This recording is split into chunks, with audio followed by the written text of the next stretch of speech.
నమస్తే, welcome to my chemistry class. ఈరోజు మనం స్ఫటిక తలాలకి ఏ రకంగా నామకరణం చేస్తారన్నది తెలుసుకుందామండి. ఇందులో ముఖ్యంగా వీజ్ సూచికలు అలాగే మిల్లర్ సూచికలు అనే రెండు విధానాలు ఉన్నాయి. అవేంటో ఒకసారి తెలుసుకుందాం. స్ఫటిక జాలకంలో అనేక కణాలు త్రిమితీయంగా పునరావృతం అవుతూ ఒక క్రమమైన పద్ధతిలో అమరు ఉంటాయని తెలుసుకున్నాం. ఈ కణాలు అయాన్లు కావచ్చు, పరమాణువులు కావచ్చు, అణువులు కావచ్చు. ఈ స్ఫటిక జాలకంలో జాలక బిందువుల కలయిక వలన స్ఫటిక అంతరంలో కూడా అనేక తలాలు ఏర్పడతాయండి. ఇవి వివిధ దిశల్లో వివిధ కణ సాంద్రతలతో ఉంటాయి. కణాలు దగ్గరగా ఉండొచ్చు, కొన్నిట్లో కణాలు దూరంగా ఉండొచ్చు. అంటే వీటి యొక్క డైరెక్షన్స్ కూడా డిఫరెంట్ డైరెక్షన్స్లో ఉంటాయండి. ఒకదానికొకటి సమాంతరంగా సమాన దూరాల్లో ఒకే విధమైన అంతఃకణాలు కలిగిన కొన్ని తలాలు ఉంటాయండి. వీటిని ఒక గ్రూప్గా లేదా ఒక ఫ్యామిలీకి చెందిన తలాలుగా చెప్తాం. ఈ స్ఫటిక తలాల నామకరణం అవి స్ఫటిక అక్షాలపై చేసే అంతఃకణాల విలువల ఆధారంగా తెలుపుతారు. ఏంటండి అంతఃకణాలు? సో స్ఫటిక అక్షాలపై యూనిట్ సెల్ యొక్క కొలతలను వరుసగా ఎలా తెలుపుతామండి? ఏ, బి అండ్ సిగా చెప్తాం. స్ఫటిక అక్షాలు కొన్ని సందర్భాల్లో కార్టీజియన్ యాక్సిస్లకు సమానమై ఉండొచ్చు అండి, కొన్ని సందర్భాల్లో డిఫరెంట్ ఉండొచ్చు. అంటే కార్టీజియన్ యాక్సిస్లు అనుకోండి, XYZ అక్షాలపై తీసుకున్నట్టయితే వాటి మధ్య కోణాలు 90 degrees ఉంటాయండి. స్ఫటికాక్షాల మధ్య కోణాలు 90 degrees ఉండాల్సిన అవసరం లేదండి. కొన్నిట్లో ఈ యాంగిల్స్ అంటే ఆల్ఫా, బీటా, గామా అనే యాంగిల్స్ చెప్పుకున్నాం. They may not be equal to 90 degrees అని తెలుపుకున్నాం. సో ఈ స్ఫటికాక్షాలపై 3 డైరెక్షన్లోనూ వచ్చేసే అంతఃకణాల విలువల్ని యూనిట్ సెల్ యొక్క కొలతలను ఏమంటామండి? ఏ, బి, సి. ఈ ఏ, బి, సి విలువలను యూనిట్ విలువలను కూడా తెలుపుతామండి. వివిధ స్ఫటిక తలాలు ఈ స్ఫటికాక్షాలపై చేసే అంతఃకణాల యొక్క విలువలను ఈ యూనిట్ కొలతలైన ఏబిసిలకు గుణిజాలుగా తెలుపుతామండి. అంటే ఫర్ ఎగ్జాంపుల్ ఒక తలాన్ని తీసుకున్నాం అనుకోండి. ఈ తలం ఏ డైరెక్షన్లో LA దూరంలో అంటే L ఇంటూ ఏ దూరంలో ఖండిస్తుంది, అండ్ బి డైరెక్షన్లో M ఇంటూ బి దూరంలో ఖండిస్తుంది, అండ్ సి డైరెక్షన్లో N ఇంటూ సి దూరంలో ఖండిస్తుంది అనుకోండి. అప్పుడు ఈ అంతఃకణాలు ఏమవుతున్నాయండి? LA, MB అండ్ NC అవుతున్నాయి. సో ఇందులో ఉండే ఈ ABC యొక్క గుణకాలు ఏవైతే ఉన్నాయో, అంటే ఏ యొక్క గుణకం ఏమో L, B యొక్క గుణకం ఏమో M అండ్ C యొక్క గుణకం ఏమో N అని తెలుపుకుంటున్నాం కదండి. ఈ LMNని సాధారణంగా వీజ్ సూచికలు, ఆ తలాన్ని యొక్క వీజ్ సూచికలుగా తెలుపుతూ వీజ్ విధానంలో స్ఫటిక తలాలకి నామకరణం చేస్తారండి. అంటే వీజ్ విధానంలో ఈ అంతఃకణాల యొక్క గుణకాలను సూచికలుగా ఉపయోగించి ఆ తలానికి నామకరణం చేస్తారు. అంటే ఈ తలాన్ని ఏమనొచ్చండి? LMN తలంగా చెప్పొచ్చు. LMN బట్టి ఆల్ఫాబెట్స్ వాడరండి, నెంబర్స్ వాడతారు. ఈ నెంబర్ ఏదైనా అయి ఉండొచ్చండి, భిన్నాంకమైన అయి ఉండొచ్చు, పూర్ణాంకమైన అయి ఉండొచ్చు, ఆర్ ఇన్ఫినిటీ అయినా అయి ఉండొచ్చు. ఈ సూచికలు అనేవి రేషనల్ నెంబర్స్గా ఉంటాయి. కొన్ని సందర్భాల్లో ఒక స్ఫటిక తలం ఏదైనా అక్షాన్ని కానీ ఖండించడం లేదనుకోండి, ఖండించకపోతే అప్పుడు ఆ అంతఃకరణం యొక్క విలువని మనం ఇన్ఫినిటీ అంటే అనంతంగా రాస్తామండి. సో ఈ విధానంలో అనంతం అనే ఒక నెంబర్ని కూడా మనం ఉపయోగించాల్సి వస్తుంది. ఒక క్యూబిక్ యూనిట్ సెల్ని పరిశీలిద్దామండి. ఈ క్యూబిక్ యూనిట్ సెల్లో అనేక తలాలు ఉంటాయండి. ఈ యూనిట్ సెల్ ఉపరితలంకి మనం చెప్పుకున్నట్టుగా 6 తలాలు ఉన్నాయి కదండి. ఈ 6 తలాలే కాకుండా అంతరంలో డయాగ్నల్గా రాయగలిగే దీర్ఘచతురస్రాకార తలాలు ఉంటాయండి, చతురస్రాకార తలాలు ఉంటాయండి. కొన్ని బిందువుల్ని కలుపుతూ మనం త్రిభుజాకార తలాలను కూడా గీయొచ్చండి. సో ఇలా అనేక తలాలు గీయొచ్చు.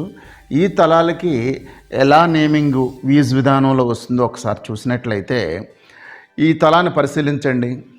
ఈ పర్టికులర్ తలం చూసినట్లయితే ఇది క్యూబిక్ యూనిట్ సెల్ కాబట్టి దీని యొక్క స్ఫటికాక్షాలు మరియు కార్టీజియన్ యాక్సిస్ సమానంగానే ఉన్నాయండి. XYZ అక్షాల మీదుగా మనం పరిశీలిస్తే X అక్షం మీద దీని యొక్క అంతఃకణం విలువ కరెక్ట్గా యూనిట్ లెంత్ ఏ ఉందండి. ఇది Y అక్షాన్ని కానీ Z అక్షాన్ని కానీ ఖండించడం లేదండి. కాబట్టి ఈ యూనిట్ సెల్కి అంతఃకణాలు 1A, ఇన్ఫైనిటీ అండ్ ఇన్ఫైనిటీగా తెలపొచ్చండి. కాబట్టి దీన్ని రాయడం ఎలా రాస్తున్నామండి? 1A, ఇన్ఫైనైట్ అన్నట్టుగా ఈ స్ఫటిక తలానికి వీజ్ విధానంలో పేరు తెలుపుతామండి. రెండో తలాన్ని చూడండి. ఈ తలం యొక్క అంతఃకణం విలువలు X అక్షాన్ని Z అక్షాన్ని ఖండించడం లేదు, కానీ Y అక్షాన్ని కరెక్ట్గా బి దూరంలో ఖండిస్తుంది కాబట్టి దీనికి వచ్చేసరికి మనం ఏం రాస్తామంటే ఇన్ఫైనైట్ 1b అండ్ ఇన్ఫైనైట్. కాబట్టి దీని యొక్క వి సూచికలు ఏమవుతాయంటే ఇన్ఫైనైట్ 1 అండ్ ఇన్ఫైనైట్. అంటే మనం గుణకాలను మాత్రమే సూచికలుగా రాస్తున్నామండి. కాబట్టి ఏ రకంగా సూచిక రాస్తామంటే దీనికి ఇన్ఫైనైట్ 1 ఇన్ఫైనైట్గా రాస్తాం వీజ్ విధానంలో. జెడ్ అక్షాన్ని ఖండిస్తూ XY ప్లేన్కి సమాంతరంగా వెళ్ళిపోతుందో ఆ తలం యొక్క సూచికలు కానీ చూసినట్లయితే ఈ తలానికి ఇన్ఫైనైట్ అండ్ 1 అనేది వీజ్ సూచిక అవుతుందండి. అలాగే ఈ త్రిభుజాకార తలాన్ని మీరు పరిశీలించారంటే ఈ త్రిభుజాకార తలం 3 అక్షాలని కూడా ఏ దూరంలో ఖండిస్తుందంటే X అక్షాన్ని ఏ దూరంలో ఖండిస్తుందంటే 1a, Y అక్షాన్ని B దూరంలో ఖండిస్తుందంటే 1b అండ్ Z అక్షాన్ని 1c దూరంలో ఖండిస్తుందండి. కాబట్టి దీని యొక్క సూచికలు ఏమవుతాయండి 1 1 1 అవుతుందండి. సో ఇది 1 1 1 తలం అండి. ఇది సాధారణంగా వీ సూచికల్ని కామాలతో రాస్తామండి. ఈ విధానంలో సూచికగా ఒక అనిశ్చిత రాశి అయిన ఇన్ఫైనైట్ లేదా అనంతాన్ని ఉపయోగిస్తున్నాం. దీన్ని సవరించడం కోసం మిల్లర్ ప్రవేశపెట్టిన సూచికలను మిల్లర్ సూచికలు అని అంటారండి. మిల్లర్ ఒక విధానాన్ని ప్రవేశపెట్టాడు, ఆ విధానంలో సూచికలను ఏమంటాం అంటే మిల్లర్ సూచికలు అంటాం.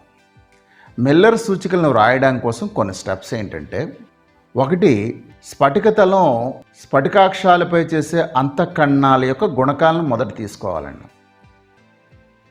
ఈ గుణకాల యొక్క ఉత్క్రమ విలువలను వ్రాయాలండి, అంటే విలోమ విలువలను రాయాలి, ఆ రెసిప్రోకల్స్ని వ్రాయాలి అన్న. ఈ ఉత్క్రమ విలువలు భిన్నాంకాలు అయ్యాయి అనుకోండి, వాటిని పూర్ణాంకాలుగా మార్చడం కోసం ఒక కనిష్ట సంఖ్య చేత గుణించాలండి. ఆ కనిష్ట సంఖ్య చేత గుణించినప్పుడు అది పూర్ణాంకంగా మారుతుంది. ఇలా వచ్చిన ఈ విలువలను రౌండ్ బ్రాకెట్లో ఆ విలువల మధ్యలో ఎటువంటి కామాలు లేకుండా రాయాలండి. సో రౌండ్ బ్రాకెట్లో మనం 3 అంకెల్ని వితౌట్ ఎనీ కామాగా రాసినప్పుడు ఆ నొటేషన్ ఏమవుతుందంటే మిల్లర్ సూచిక అవుతుందండి.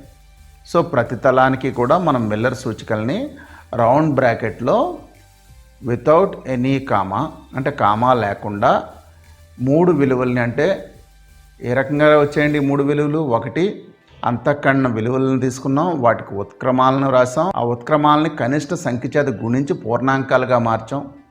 ఈ పూర్ణాంకాలు వితౌట్ ఎనీ కామా అంటే కామా లేకుండా ఒక కర్వ్డ్ బ్రాకెట్లో రౌండ్గా ఉండే బ్రాకెట్లో రాస్తున్నామండి. రాస్తుంటే దాన్ని ఏమంటారండి మిల్లర్ సూచికలు అంటాం. ఈ మిల్లర్ సూచికలను వరుసగా HKLతో చూపిస్తారండి. హెచ్ అనేది X అక్షం మ్యాచ్ చేసే అంతఃకరణాన్ని తెలుపుతుందండి, K అనేది Y అక్షం మ్యాచ్ చేసే అంతఃకరణాన్ని తెలుపుతుంది, అండ్ L అనేది Z అక్షం మ్యాచ్ చేసే అంతఃకరణాన్ని తెలుపుతుందండి. అయితే XYZ అక్షాలు అనేవి మామూలు కార్టీజియన్ యాక్సిస్ అండి. Sometimes they may not be equal to crystallographic axis. So ఈ రకంగా మిల్లర్ సూచికలను తెలపొచ్చు. సో స్టెప్స్ గుర్తుంచుకోండి. ఒకటి అంతఃకరణాల యొక్క గుణకాలను తీసుకోవాలి. 2 వాటికి ఉత్క్రమ విలువలను రాయాలి. 3 ఈ ఉత్క్రమ విలువలు ఏవైతే వచ్చాయో భిన్నాంకాలుగా కానీ ఉన్నట్లయితే వాటిని ఒక కనిష్ట సంఖ్య చేత కామన్గా గుణించి వాటిని పూర్ణాంకాలుగా మార్చాలి. 4 పూర్ణాంకాలుగా వచ్చిన విలువల్ని కామా లేకుండా కర్వ్డ్ బ్రాకెట్లో రాయాలి. ఆ 3 విలువలను ఏమంటామండి HKL అని అంటామండి. మిల్లర్ సూచికలు అనేవి అంతఃకణాల యొక్క విలువలకు విలోమానుపాతంలో ఉంటాయండి. అలాగే 2 తలాల మధ్యలో ఒకదానికొకటి సమాంతరంగా ఉండే 2 తలాల మధ్యలో దూరాన్ని DHKL అని రాస్తామండి. ఈ DHKL ఈ క్యూబిక్ లాటైస్లో ఉండే తలాలకైతే ఎలా ఉంటుందంటే DHKL is equalled A/√H² + K² + L² రాస్తామండి. మిల్లర్ సూచికలకు కొన్ని ఉదాహరణలు చూద్దాం. ఇక్కడ ఒక క్రిస్టల్ లాటైస్లో ఒక యూనిట్ సెల్ని ఒక తలం A ½ B అండ్ 3/2C రూపంలో ఖండిస్తుంది అనుకోండి. A/1 కాబట్టి A ప్లేస్లో 1 రాస్తాం. B/½ ఉంది కాబట్టి రెండో అంతఃకరణం యొక్క గుణకం ఏంటంటే ½ అవుతుంది. అలాగే మూడో అంతఃకరణం C యొక్క గుణకం ఎంత అండి అంటే 3/2 అయిందండి. సో ఫస్ట్ ఈ గుణకాలు రాసుకున్న తర్వాత వీటి యొక్క ఉత్క్రమ విలువలు రాసాం అనుకోండి. వీటి యొక్క ఉత్క్రమ విలువలు ఏమవుతున్నాయండి 1/1 ఈజ్ ఈక్వల్ టు 1. 1/2 యొక్క ఉత్క్రమ విలువ ఏమవుతుందండి? 2 అవుతుందండి. అలాగే 3/2 యొక్క ఉత్క్రమ విలువ ఎంత అవుతుందంటే 2/3 అవుతుందండి. వీటిని ఒక కామన్ సంఖ్య చేత మనం గుణించాం అనుకోండి, అంటే హారంలో 3 ఉంది కాబట్టి ఒకే చోట 3 చేత మల్టిప్లై చేస్తే వచ్చే విలువలు ఏంటంటే ఏ ప్లేస్లో 3 వస్తుందండి, బి ప్లేస్లో 6 వస్తుందండి, అండ్ సి ప్లేస్లో 2 వస్తుందండి. ఈ మూడింటిని కూడా ఆ పర్టికులర్ తలానికి మిల్లర్ సూచికలుగా బ్రాకెట్లో రాస్తామండి. కాబట్టి ఈ ప్లేన్ ఏమవుతుందంటే 362 ప్లేన్ అవుతుందండి. అలాగే క్యూబిక్ లాటైస్లో YZ ప్లేన్కి సమాంతరంగా X అక్షం మీద యూనిట్ దూరంలో ఖండిస్తున్న ప్లేన్కి తీసుకున్నాం అనుకోండి, అక్కడ X అక్షం మీద అంతఃఖండం విలువ 1A అండి. Y అక్షం మీద అంతఃఖండం యొక్క విలువ ఇన్ఫినిటీ బీగా రాస్తున్నామండి. అలాగే Z అక్షం మీద అంతఃఖండం యొక్క విలువ ఇన్ఫినిటీ సిగా రాస్తున్నామండి.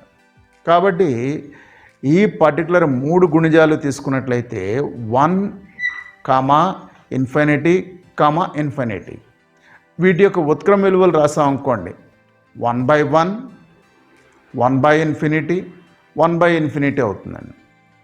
కాబట్టి వీటిని సూక్ష్మీకరిస్తే మనకి మొదటి సూచిక ఏమొస్తుందంటే 1 వస్తుందండి. తరువాతది 1/∞ ఈజ్ ఈక్వల్ టు 0 అవుతుందండి. తరువాతది 1/∞ ఈజ్ ఈక్వల్ టు 0 అవుతుందండి.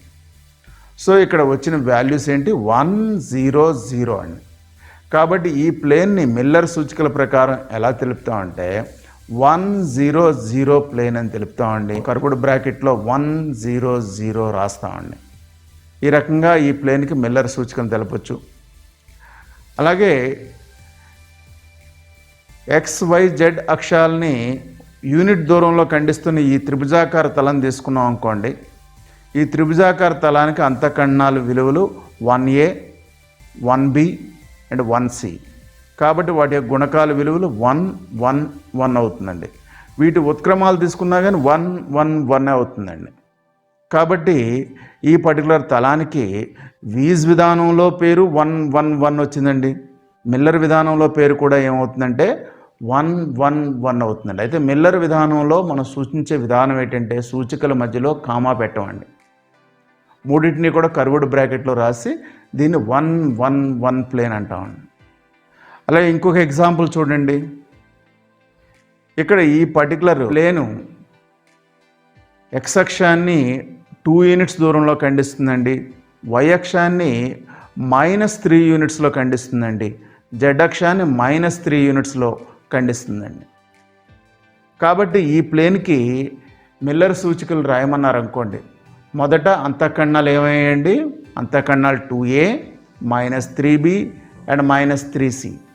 కాబట్టి ఆ గుణకాలను రాసుకుంటే 2, -3, -3 అవుతుందండి. వీటి యొక్క ఉత్క్రమ విలువలు రాసాం అనుకోండి, ఏమవుతుందండి?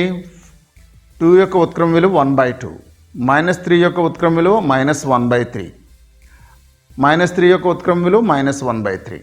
కాబట్టి ఉత్క్రమ విలువలు రాయడం జరిగింది. తర్వాత వీటిని ఒక కామన్ లీస్ట్ నెంబర్ చేత మనం మల్టిప్లై చేసాం అనుకోండి, మల్టిప్లై చేస్తే దేంతో మల్టిప్లై చేయొచ్చండి? 6తో మల్టిప్లై చేయొచ్చు. 6తో మల్టిప్లై చేస్తే 6 × 1/2 ఈజ్ ఈక్వల్ 3 అవుతుందండి.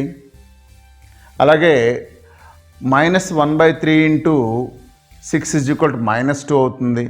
అలాగే -1/3 × 6 ఈజ్ ఈక్వల్ టు -2 అవుతుంది. మిల్లర్ సూచికల్లో మనం రుణ గుర్తును చూపించకుండా ఆ స్థానంలో అంకె పైన ఒక బార్ రాస్తామండి. కాబట్టి ఇక్కడ -2 అనే బదులు 2 బార్ అని రాస్తాం. ఆ రకంగా రాస్తే ఈ తలానికి మిల్లర్ సూచికలు ఏమవుతాయంటే 3, 2 బార్, 2 బార్గా రాస్తామండి. సో ఈ 3 అంకెల్ని కూడా మనం బ్రాకెట్లో పెట్టినట్టయితే ఆ తలం యొక్క మిల్లర్ సూచికలను తెలిపినట్టు అవుతుంది. ఈ మిల్లర్ సూచికల సహాయంతో మనం తలాల మధ్యలో దూరాన్ని తెలుసుకోవచ్చండి. ఫర్ ఎగ్జాంపుల్ 100 తలాలు 100 తలాలు ఒక క్యూబిక్ లాటైస్లో ఉన్నాయనుకుంటే ఆ క్యూబిక్ లాటైస్లో ఉన్న 100 తలాల మధ్య స్పేస్ అడిగారు అనుకోండి, మనం D100 ఈజ్ ఈక్వల్ టు ఏమవుతుందండి? ఏ బై √1² ప్లస్ 0² ప్లస్ 0² ఈక్వల్ ఏమవుతుందండి? ఏ బై 1 అవుతుంది. కాబట్టి 100 తలాల మధ్యలో స్పేసింగ్ ఎంత ఉంటుందంటే 1 యూనిట్ ఉంటుందండి. అలా కాకుండా 110 తలాల మధ్య స్పేసింగ్ కావాలనుకుంటే ఎంత వస్తుందో చూడండి. ఏ బై √1² ప్లస్ 1² ప్లస్ 0² ఈక్వల్ ఏమవుతుందండి? ఏ బై √2 అవుతుంది. ఏ బై √2 అయిందనుకోండి, దాని వాల్యూ ఎంత అవుతుందండి? 0.707 ఏ అవుతుందండి. 110 తలాల మధ్యలో స్పేసింగ్ ఎంత వస్తుందంటే ఏ ఇంటూ 0.707 అవుతుందండి. అలాగే 111 తలాల మధ్యలో దూరాలను కానీ చూసామంటే ఏమవుతుందండి? 111 is equal A by √1² plus 1² plus 1² is equal A by √3 వస్తుందండి. కాబట్టి 111 తలాల మధ్యలో దూరం ఎంత ఉంటుందంటే 0.577 ఏ అవుతుందండి. సో ఈ రకంగా వివిధ తలాల మధ్యలో ఉండే దూరాలను తెలుసుకోవచ్చు. ఫర్ ఎగ్జాంపుల్, ఒక అన్నోన్ క్రిస్టల్ లాటిస్లోని స్ఫటిక తలాల మధ్య దూరాలను లెక్కించాం అనుకోండి.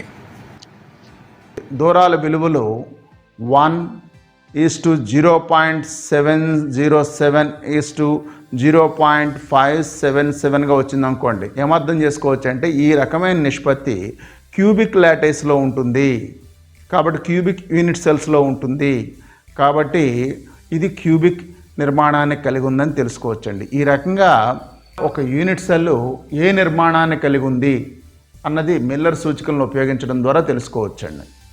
మిల్లర్ సూచికలను ఉపయోగించడం ద్వారా మనం వివిధ స్ఫటిక తలాలను తెలపవచ్చు. అలాగే మిల్లర్ సూచికలను ఉపయోగించి స్ఫటిక తలాలకు మధ్యలో ఉండే దూరాలను తెలుసుకోవచ్చు. ఈ స్ఫటిక తలాలు, వివిధ రకాల స్ఫటిక తలాల మధ్యలో ఉండే దూరాలు తెలుసుకోవడం ద్వారా ఆ పర్టికులర్ స్ఫటికం ఏ రకమైన నిర్మాణాన్ని కలిగి ఉందో కూడా తెలుసుకోవచ్చండి. Okay, thank you for listening.